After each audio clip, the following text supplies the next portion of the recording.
Welcome back to Blitz here on Windstream Channel 4. Brian Carter joined now at White County High School by Jessie Dotson, the star cross country and track and field senior star here at White County High School. Jessie, thank you so much for stepping in front of the camera. You're welcome. Now, let's kind of talk about some of your accolades here at White County. You got 2 region titles this year in track and field in the 1600 and 3200. You had 2 last year, so that's 4 total in the last 2 years. 2 top 10s in state last year. This year you do that, you go above that, you get 2 runner-up finishes in the state competition.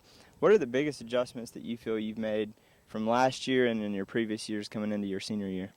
Well, I just had a lot more motivation this year.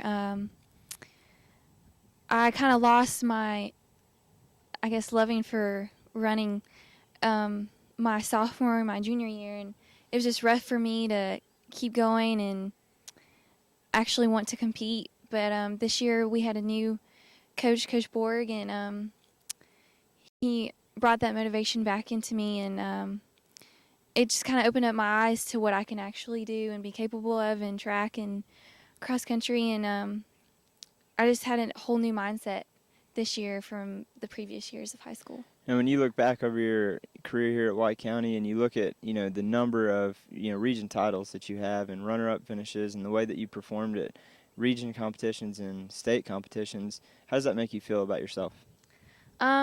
Really good. I honestly, I had no idea I would ever have the success that I had. My freshman year, we had a really tough region with Flowery Branch and West Forsyth, and I went up against really awesome girls like Kiara Woods. I don't know if you remember her. Mm-hmm. She went to UGA, and she would just dominate all the time, and I never thought I would be in her footsteps my last 2 years of high school. And my mom said it's your time, like Kiara had her time, and I just never thought this would happen, and I'm so blessed that it's actually has, and I couldn't have asked for more. Yeah, and then like you mentioned with Flowery Branch here, they were a great team, boys and girls sides. Mm-hmm. It's always been a tough region to compete in.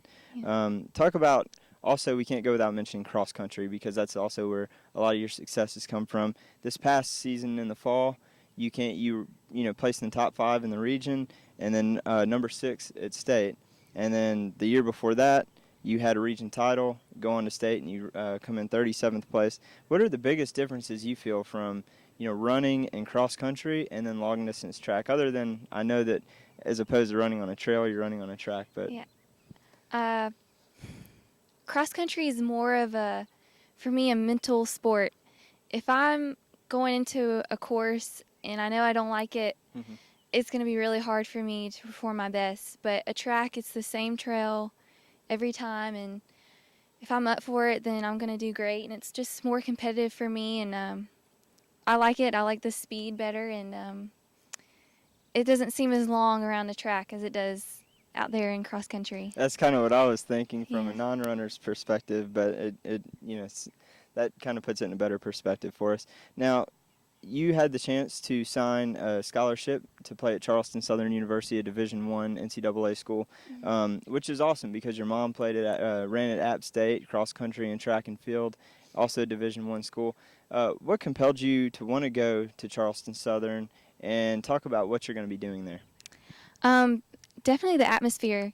The people were nice. It's only about 20 minutes away from the beach, which is hard to give up, and it's just had a good Christian atmosphere, and I felt like that's the place where God wanted me to go.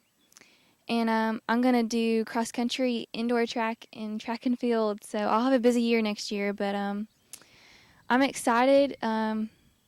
Coach Thompson seems like a really good coach, good guy, and the team was just awesome. I really connected with them, and I'm looking forward to competing and see how well I'll do in the college level. So that's cross country in the fall, and mm-hmm. then track and field will be in the spring. Mm-hmm. And where does the indoor track come in at? Indoor track starts about a month after cross country. Oh, wow. And it goes into the beginning of March. Literally year-round for you then. Yes. And trying to keep up with your studies as well. Mm-hmm. So that'll be exciting. Talk about, you've had the opportunity, which not a lot of people do, but again, your mom ran at App State, which is a Division I program, and then also had the chance to teach you and coach you. So talk about what impact that's had on your career. It's had a huge impact. I've always ever since I was a freshman, wanted to break the times that she ran because I wanted to be faster than her. But How's that going for you, by the way? I broke them. She was mad at first, but she was proud of me. And but the biggest thing she's always taught me is I need to learn how to have fun with it, because if I don't have fun with it, I won't last long in a running career, and I won't enjoy it. So that's the biggest impact she's made on me, is teaching me how to have fun with running. That's exactly where I was going to go next, and that's something that, I was an athlete, but I didn't like running, and there's not a whole lot of people who like to just long distance run because you're out there by yourself and you're on a team, but it's more individual than it is as a team effort at times when you're out there by yourself. Talk about what fuels that desire for you to go out and just want to run for fun, as they call it.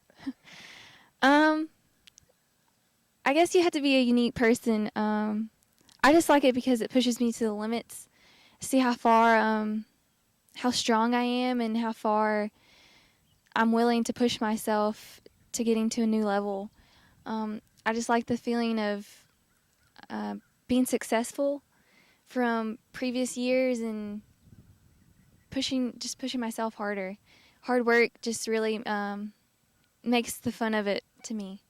What do you feel have been your biggest moments here at White County High School?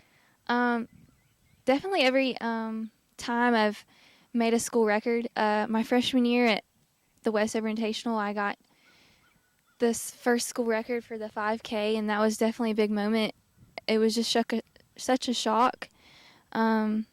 Each time a school record has happened for me, it was never expected. I never went to the race thinking, no, this is the time I'm going to have a school record. It was just an amazing moment that I feel like God has just given me, and just unexpected. So What I found interesting at looking at the different meets that you've run in, it seems like the bigger the moment, the better you run. And two examples of that this year have been when you ran in the 1600 at state. You ran your season best time in the 1600, and you picked that moment at state to do so. And then you ran a PR in your 3200 at the region meet. So again, I guess you kind of answered that already, but do you think about that going into that? Like, this is going to be when I run my best all year? I did not think that region at all. I started out, I write my splits on my hand just so I know if I'm going at the right pace. I started out on the right splits, but then I kept getting faster and faster, and so I just went with it, and I ended up with that amazing time. But at state, I went into it, I hadn't ran that fast since my freshman year, and I knew I wanted to break it, and I wanted to just show up my final race, my high school career, and I went into it that day thinking that this is it. I have to give it my all. So, well, congratulations on Thank a you. great career here at White County. Thank you so much for taking time to be with us on the show. And again, congrats on a great year. Thank you. Don't go anywhere. When we come back, we're going to have Hayesville baseball coach. They made it to the Elite Eight this year, Jeff Vardo, on BLITZ up next.